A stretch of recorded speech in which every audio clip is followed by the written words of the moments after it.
Yo, what's up, y'all? Freightliner Trucker Tire here. Alright, I'm gonna tell y'all why I will never get fucking married. Now, I started with Prime. Prime ran my ass hard as fuck the first year to the point where I've been to all 48 states the first year. Now, out of those 48 states, I've talked to one married man and one divorced man for all states. So 48 states times 2, that's 96. I've talked to 96 people, married and divorced men. Out of those 96, only about 30 told me to get married. The other 66 told me to never get married. Now, before I became a truck driver, I was kind of 50-50 with marriage. It was, I might get married, I might not. But now, I won't. Trucking changed my outlook on a lot of shit in life, and I learned a lot of stuff. And after talking to all these men, I did some research, and when I looked up the marriage rates is like 50% right now. So 50% of the people are getting divorced, and there's like what, 350 million people in America. And so you gotta look at that number and think, okay, something's wrong in the motherfucker.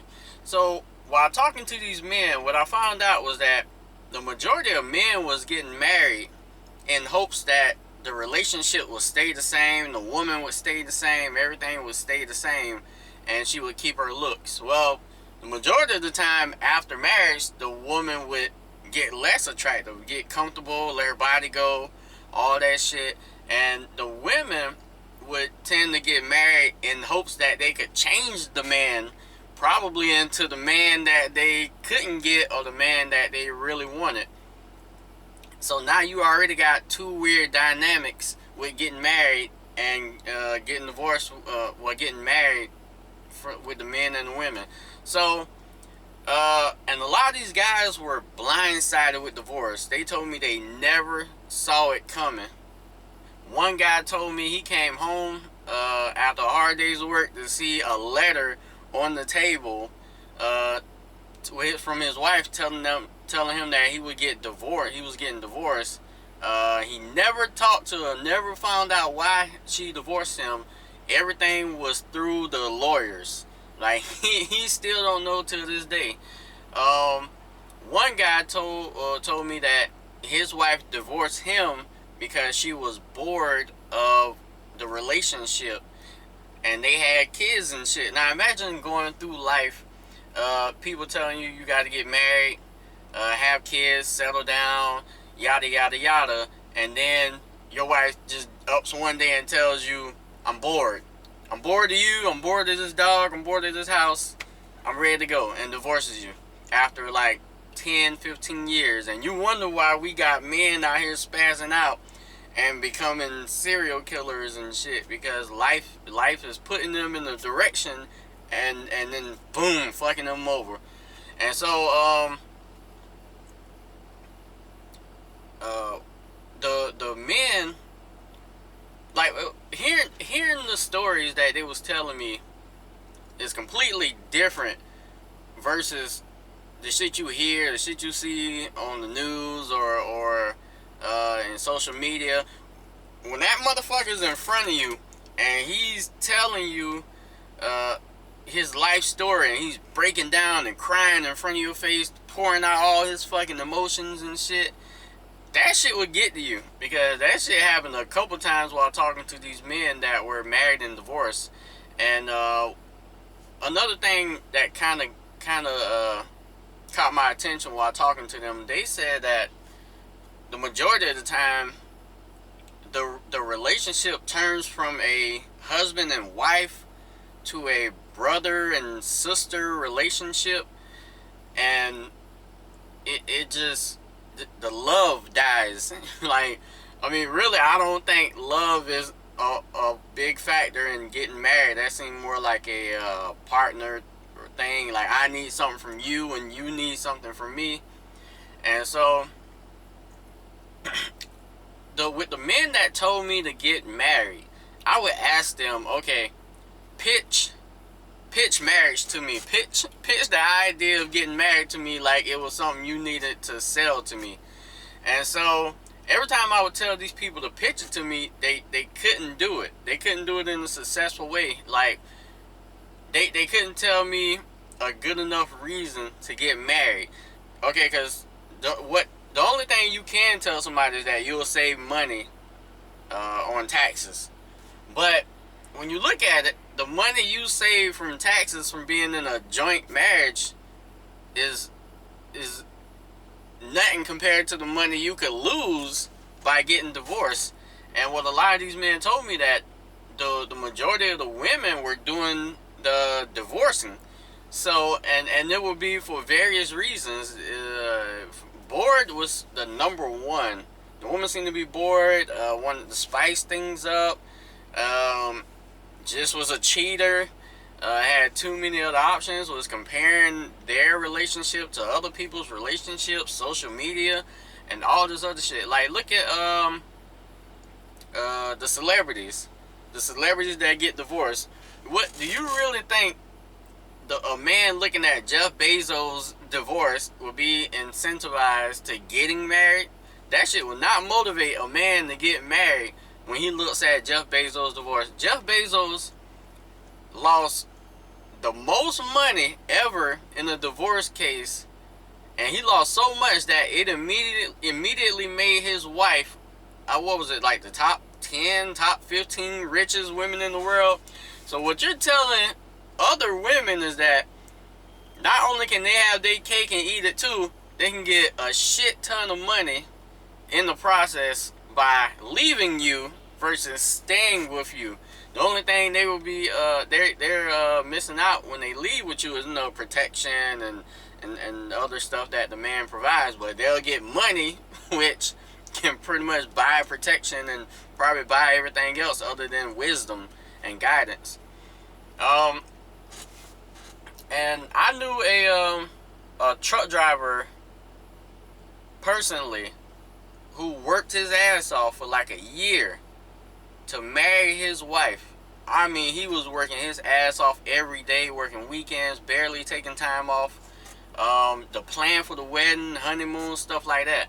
Now, they sat down and they talked about everything that was going to happen, what the wedding was going to be like, what their lifestyle was going to be like, and agreeing to change her last name into his last name. Well, right after they got married, and he was like, okay, let's go get the name changed, she didn't want to do it.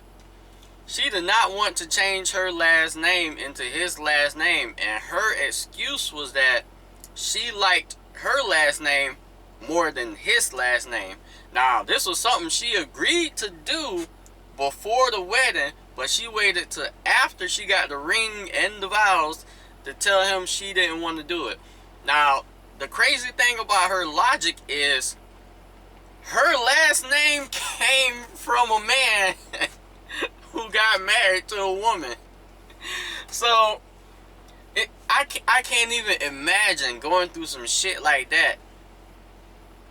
Working for a year straight, providing for a woman on a daily basis, trying to make her life and my life as comfortable as possible, and her going back on her word and waiting till after the marriage to go back on her word, and she doesn't feel compelled to honor the marriage or honor her husband.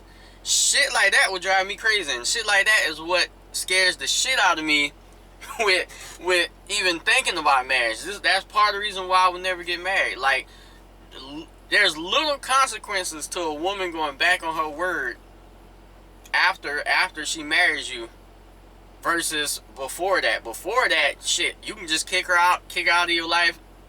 You won't lose anything. Now,